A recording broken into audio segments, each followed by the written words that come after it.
I'm Teresa. Welcome back to my channel. Today I'm going to walk you through these 3 DIYs. The first one is going to be a countdown calendar. It actually does switch over to just a calendar to show the day, the month, and the day. And then I also have on here how to make this little countdown to Christmas and this changeable wreath. You'll see how we do it. Just take a look and hope to see you guys back. And don't forget to subscribe. Thanks so much. All right, let's get started. We are going to go in with some of this chalk paint eventually on these little dry erase dice that I got from the Dollar Tree. I'm going to go in with my heat gun and remove all of the dry erase parts of the dice. And then we will go over and with Goo Gone on it, it leaves quite a bit of a sticky residue. So I'm just going to clean those off, and then I'm going to go in with some rubbing alcohol to get rid of the Goo Gone residue. That way our paint will actually stick to it. And we're going to be using the Folk Art paint in Whispering Wheat. I thought this would be kind of nice to use instead of white because I was afraid if I used white, a lot of that yellow would show through. Now, of course, if you are fortunate enough to find these beautiful little square cubes that are just wood from the dollar store, that would be great. Those would have been perfect, but I could not find those pretty much at all. I couldn't even find the little foam dice that come in a 2-pack, so these actually come in a pack all on their own, one each for a pack. So, but they're really pretty, so that's at least the way they turned out was really pretty. Now we're going to go in with Waverly chalk paint in Truffle. I'm going to do that on the bottom part of this little tray. Got that at the Dollar Tree as well.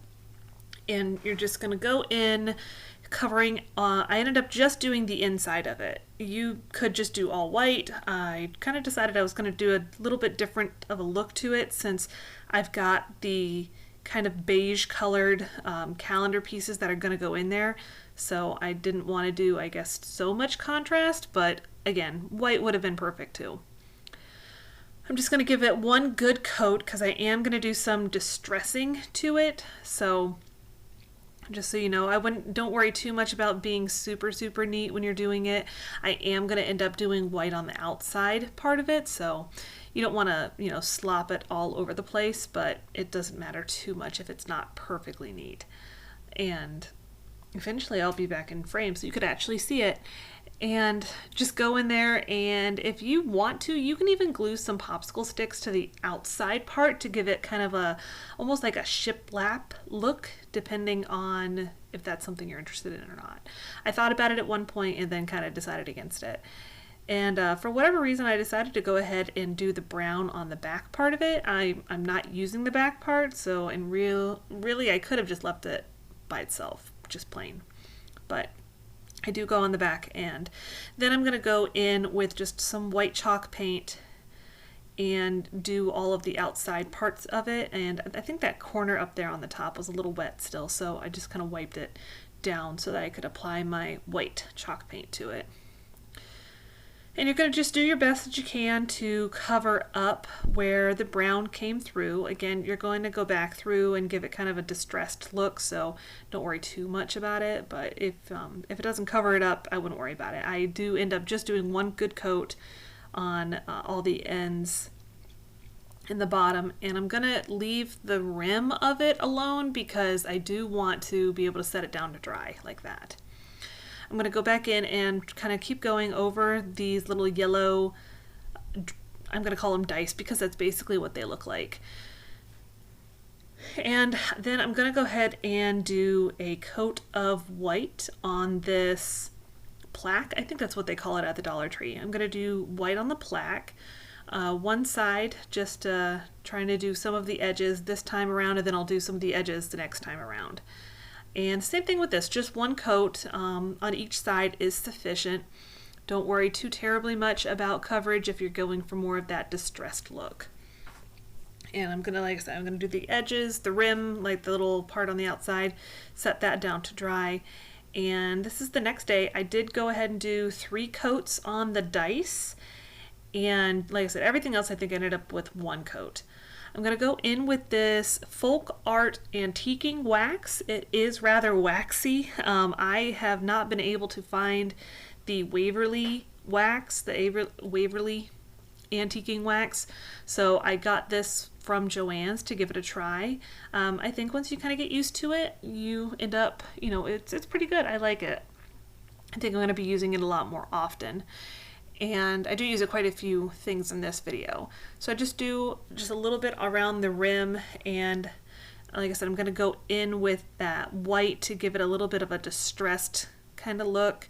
Nothing real nice, just going in with a dry brush, just with the, I think it's like a chippy brush. Got those in a 3-pack from the Dollar Tree, and just going in with the white, nothing too perfect. And then this is that antique wax.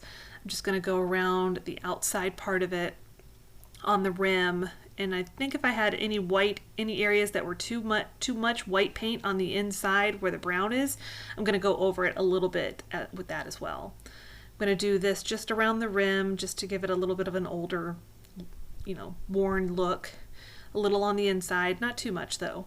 I am going to make sure you do both sides because you are going to use both sides of that little plaque. And then I am going to go and distress a little bit on that dice. One thing is nice is since you've got that layer of paint down, once you put it on a little bit, you just rub it in some with your finger. It seemed to work the best. That way you're not putting it down, picking it up with the paper towel to do it. So I kind of discovered this method by accident because I felt like I put down too much all at one time. And you just keep going. I end up doing mostly around the edges and go in to do a little bit on the inside. I don't think I actually got any of the paint off on the inside at all. So now everything has dried, and we're going to go in with this beautiful little stencil, and as much as I can put in the description box below will have these, unless it was just a free one from Cricut, like the font itself, or it was just a font that's saved on my iPad. I'm going to link them below. So if I was able to make it in Canva and get rid of the background, I'll put those in there, those documents that you can actually download off of Google Drive. And to make this changeable, what we're going to do is put down a magnet on the kind of like the bottom parts of the sign. This part you won't be able to see. And anytime you're doing a magnet thing, put down its little other side that you're going to use on it on the other part of it, if that made any sense. That way you're making sure you're matching up the right sides. That was something on another project you'll see later on that I didn't do, and it doesn't turn out as well. I had to go back and fix it. So, but just so you know, this is going to be pretty top heavy. Once you put your calendar pieces, your dice numbers, they're going to be a lot better. I went ahead and did a couple of popsicle sticks with this antiquing wax to put in my months. You can paint them, you can do this antiquing wax. It's very waxy, and the Cricut stencil that I put out here, not a stencil, the actual wording that I printed off of my Cricut did not want to sit down on it too well, so just be aware of that. It might be easier just to paint them. And again, I just put the whole magnet, front and back of it down, and glue that on, and then you can change that whenever you want. And we're going to do, for now, I'm just going to do a countdown for Halloween and a countdown for Christmas. So as you can tell, these ones were painted. They're just a popsicle stick with the end cut off, and they are so much easier to put the decal down on. And so I've got a red one for Christmas and the orangey colored one for Halloween. I do have this I guess little spool of magnet. I want to say I got that probably from Michael's, and I just put some down here because I felt like the little round magnets kind of stuck out a lot. So there's another thing, if you don't want them to stick out as much with those round ones from the Dollar Tree, you can get this kind of strip of magnet stuff. It does last a really long time. I've had it for a while. Next, I am going to add my numbers to my cube. There is a little thing I ended up finding on a Facebook group that I'm on that kind of gives you a little bit of an idea of what numbers need to be on what. I think the only thing is like the 6 has to be a 9 at some point. So just whatever kind of numbers you're doing, just make sure the number, if it was upside down, would look like either a 9 or a 6. So, and we're almost done with this. I did do the other one first just to make sure everything was able to fit and would work right. So one thing that's nice when you're doing this, since it's such a small area, you don't have to worry too much about how well they are as far as being straight or not. There's kind of your little countdown to Halloween. I'm just going to put these little pumpkin picks in there. They come out really easy if you don't want them in there. And then when you're ready to switch it over to a calendar, you just switch it to today is November 25th or whatever. Next, we are going to make just a however many countdown days to Christmas using this little easel thing. And if you saw that little fur ball in the corner, that is my dog Gizzy. She is a Maltese Pomeranian mix, and I'm not really sure what she's looking for right now, but so I do use that antiquing wax again. One thing that's nice about this is if you do end up getting it on the white part of the board, it rubs off just super easily. So don't worry about it if you do end up with it on there. So I just kind of apply it to the wood and then just wipe it off. And because I'm lazy, I only go so far as what you're going to see. You're not going to see the back of it anyways, so who cares? And then just do the other side, and it doesn't really matter how thick you get it on there, how thin it is. You're just going to wipe it away and kind of leave almost like a stained wood look. You can also paint this or leave it just in its natural state. Just depends on what you like, what looks good with your stuff that you have in your home. And I'm going to just paint that little kickstand. They did have this in a black, like chalkboard kind of thing. I have one. I did end up picking it up from the dollar store as well, and I'm going to just kind of save that for something for Christmas. So once you are finished, what I'm going to do is put on my decal, I think, if I remember right. No, I'm not. I'm going to actually use my magnets first. So I'm going to cut off a little spool of a little bit of the magnet. Pro tip, do peel off that backing first, and it's a lot easier and a lot faster if you do that first. And I'm going to leave myself a little bit of space at the top, for it, so it's not right on the edge of the paper. These are just done on my Cricut. They're just numbers that I use my Cricut to draw on and then cut out the little squares.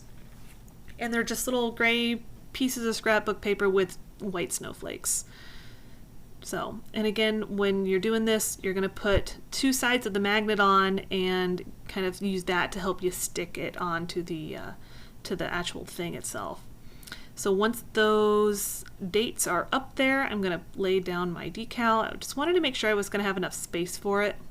So I'm just going to put that down. I kind of lined up the bottom word with the very bottom of the little sign. And there you have I think I have 80 days till Christmas when I was making this video on, what day is today? On Tuesday. I went ahead and used a couple of these little stickers that I found at the dollar store, and I'm going to do them in a blue, just because, snow. I could have done it in white. It would have been really pretty in white, but it would not have stood out very well against that board. Here I'm only showing you one coat. I do end up going back later on and did a second coat. I don't know what is up with that paint. I did not really like the coverage that it gave me in one coat. It was an acrylic chalk paint, but it didn't do much for me on those little snowflakes. So just kind of find a good spot for them. They come off a little bit back and forth, and then here I was like, I need to put something on the back of this to hold the rest of my numbers. First time around, I put my clothespin in there and realized it was a little too low, so I just went in with my heat gun and melted the hot glue and then put them up a little bit higher. And that way all of my numbers will have a nice little spot to be held at, which is kind of nice and convenient. And there you go. Isn't it cute? It's adorable. All right, next we're going to work on this wreath that you can change out. I'm by no means one of those people who make great wreaths, just to warn you. So I'm just going to put magnets kind of all over the place, and I would definitely advise this, if you find some really nice strong magnets, that's going to be best, because you're going to be putting the whatever you have, mesh or burlap is what I end up using around this, so you don't see the magnets. So the stronger magnets you have is going to be the better. I do concentrate most of it on the bottom, because just the way I prefer my wreaths, I don't put stuff all the way around it. I like just kind of like a little touch of it, which you'll see here once we're ready to go. Then I'm going to take my, oh, one more. I was thinking at one point in time I might want to put something like strung across the middle of it, so that's why I put those two there. I'm just going to do this burlap. It is from Hobby Lobby, and if I remember right, I think one time I got it for like 50% off, so it does make it to where it's not too bad of a deal. And I'm just going to string that burlap once the hot glue is dry. I'm just going to string it all around, and again, by no means am I a great maker of wreaths. I don't want to double it up too much, because you're not gonna, I mean, obviously you're not gonna see the magnets through it, but you don't want it to be too thick because you want your magnets to work. Once I'm done, I'll just finish it up on the back side of that and just hot glue it. And there's your basic form of your wreath done. And next I'm going to make my stuff for fall. I was going to make one for Christmas too, but I kind of decided I'm just going to make the fall one for now, and maybe I'll do like an Instagram story or something showing the Christmas one once it gets a little bit closer. Or maybe, who knows, maybe I'll get bored and I'll do it next week. You can never tell. So I found these like fall peonies, I think, at Walmart for this bundle. I think it was like $4 or $5, and I was like, it's so pretty. I don't know what I'm gonna do with it, but it's so pretty. Do you do that at the store all the time, where you look at something and you're like, I have no earthly idea what I'm gonna use it for, but I have to have it? So I'm gonna go ahead and just start off with these two big pieces, and then there's this like little piece that I'm gonna just kind of put there in the middle, and I've just gluing this all to like a jumbo popsicle stick, and just kind of push it in there as best you can. You want to cover the whole popsicle stick, because that's obviously not going to be very cute on your wreath. So just put that all on there, and I think I ended up using, yep, just needed a little leaf on the side. Again, this is my fall one, so this is my main, I don't know if you'd call it a statement. I'm going to call it a statement. This is my main statement on my wreath, the main thing that you're going to see. So I just kind of glue everything down to that popsicle stick. And now what you're going to want to do is, once you find your magnets, you're going to put down a magnet on it and then glue your stuff to it, to the magnet, not the wreath. And that way you're making sure you're matching up the right parts of it. That's if I wanted a bow. I don't end up having the bow on there, and I did do a couple of little pumpkins on there too. One is one of the little clip-on ones from the Dollar Tree. And then we're going to set up some twine to where we're gonna go ahead and hang it. And I'm not gonna lie, this once I tie it and to actually get it to where I fix it to where it hangs right, where the knot is on the bottom, it probably took me a good 3 to 4 minutes of finagling with it to make sure I did it right. So again, I am not the greatest maker of wreaths. So I just do a simple knot right there at the bottom. I'm going to cut the piece that is all connected and then loop it around. Like I said, it took me like 3 minutes at least to loop it around right, so my knot was on the bottom and not at the top. And there you have it. She is done. Hey, thanks for checking out all of our fun DIYs today. Please let me know if you make anything, and tag me on Instagram if you do make any of these crafts. I'd really love to see them. They're a lot of fun to do, and I hope you guys had fun taking a look over them too. And don't forget to subscribe, and we'll see you next time. Bye.